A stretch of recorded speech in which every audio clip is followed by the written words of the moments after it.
அனைவருக்கும் வணக்கம்.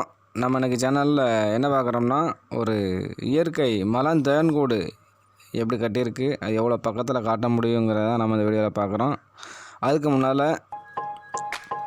நம்ம சேனலை சப்ஸ்கிரைப் பண்ணாத சப்ஸ்கிரைப் பண்ணிடுங்க. அப்படியே அந்த பெல் ஐக்கானை அமைத்திருங்க. அப்போ தான் நம்ம போடுற வீடியோ உங்களுக்கு தொடர்ந்து கிடைக்கும். இதுதான் இயற்கை மலை தேன்கூடு. ஒரு காட்டுக்குள்ள மரத்தில் கட்டியிருக்கிறத எவ்வளோ பக்கத்தில் போய் நாம் எடுத்து போட முடியுமோ அவ்வளோ பக்கத்தில் போய் எடுத்துருக்கோம் அந்த வீடியோவை. அவ்வளோ ஆக்ரோஷமான தேன்கூடு. தேனை எப்படி கொட்டும்னு நம்ம எல்லாத்துக்குமே தெரியும். அதுக்குள்ளே தான் அவ்வளோ சுவையான தேன் இருக்குது. தேன் ஒரு அதிக மருத்துவ குணம் வாய்ந்தது. அனைத்து பொருட்களையுமே தேன் இருக்குது. தேன் அதிக நோய் எதிர்ப்பு சக்தி இருக்குது. அதே மாதிரி தேனில் இதுதான் மலை கொம்பு தேனி.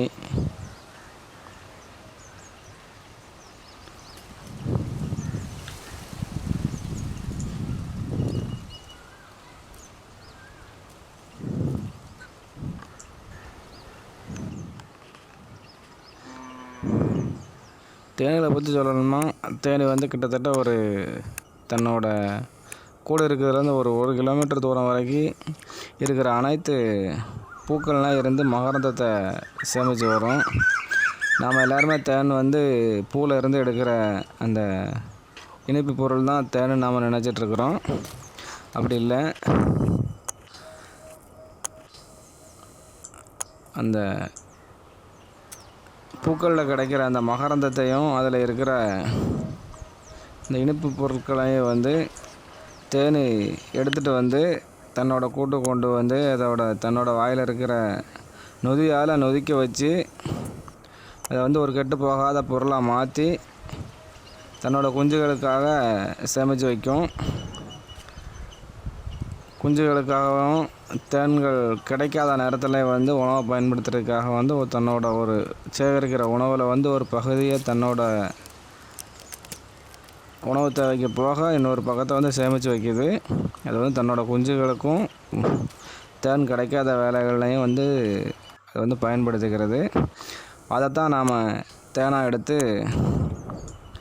நம்மளோட தேவைக்கு பயன்படுத்திக்கிறோம். தேன் ஒரு அருமையான ஒரு மருத்துவ குணம் வாய்ந்தது. தேன் உண்மையில் அதிக எதிர்ப்பு சக்தி கிடைக்கி. தேன் இல்லாத ஒரு ஆயுர்வேத மருத்துவமே இல்லைன்னு சொல்லலாம்.